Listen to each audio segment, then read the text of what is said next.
Hey there everyone, in the previous movie we've got some idea about Spring Boot and we've also created a Spring Boot project in our IDE. In this movie we will create a Spring Boot project using Spring Boot official website. But first let's quickly recap what we've done so far. In the previous movie we've created this demo project where we have created this main class and we've added it the annotation Spring Boot application so that we don't need to write component scan annotation and all. And after that we've created this pom.xml file and we have added all these dependencies, and we've also ran our first Spring Boot project. In this movie we will create a new Spring Boot project using Spring official website, which is start.spring.io. We will select Maven project, language as Java, and the Spring Boot version as 2.3.0, and let's say the group is example, artifact is sample, and we will not add any dependencies right now, and the Java version right now which we will be going forward with is Java 8, and we will just click on generate. So our Spring Boot application has been downloaded. Let's quickly extract this. Okay, so yeah, it's extracted now. So now we can just basically open this Spring Boot application using IntelliJ IDE.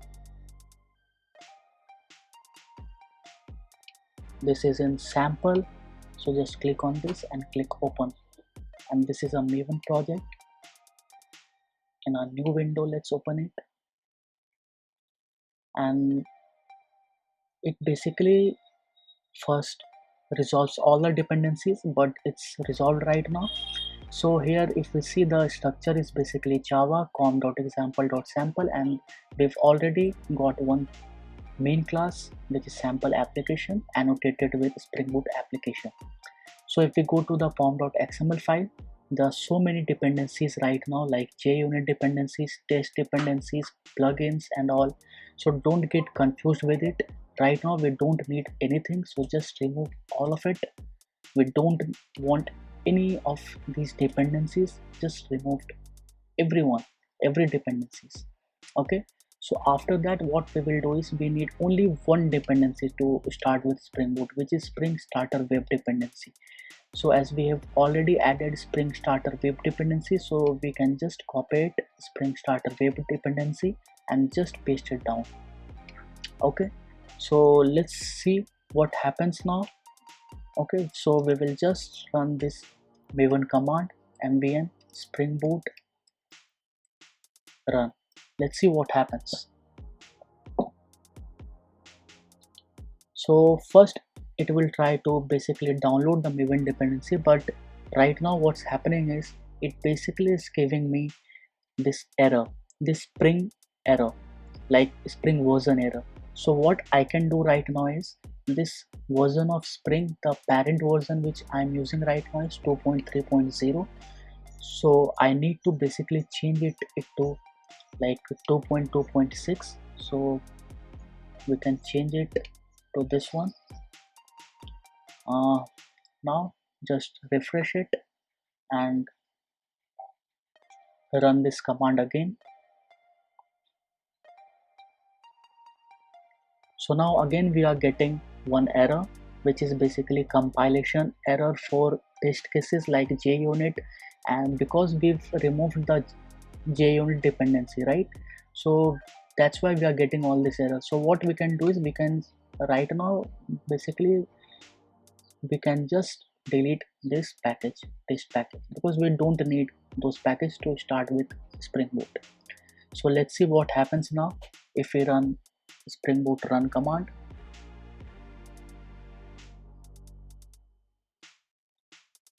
So yeah, our Spring Boot application is running. So I will also tell you one more thing, like here in this resource package there's application.properties file.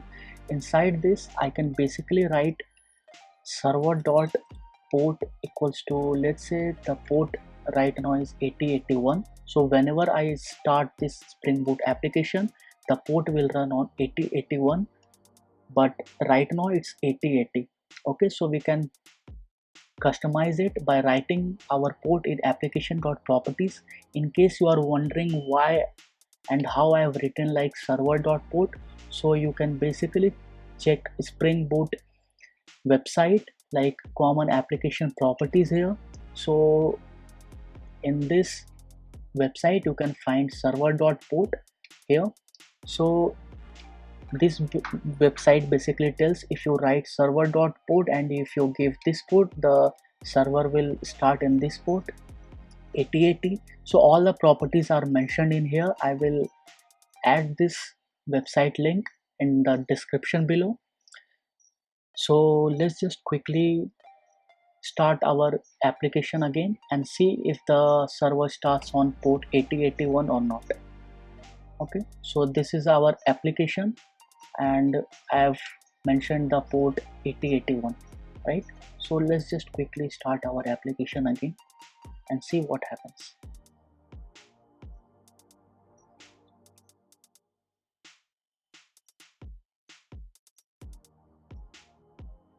So yeah, now the port has been started for 8081 port and the server is running now. So for now we've created Spring Boot application using IntelliJ also, and we've added the dependencies and we've run our Spring Boot application using ambient command. And in this movie we've also created a Spring Boot application using official Spring website. So in the upcoming movies we will see how to connect our Spring Boot project using JPA, like how can we connect with database and perform DB operations. So for now, see you again in the next movie.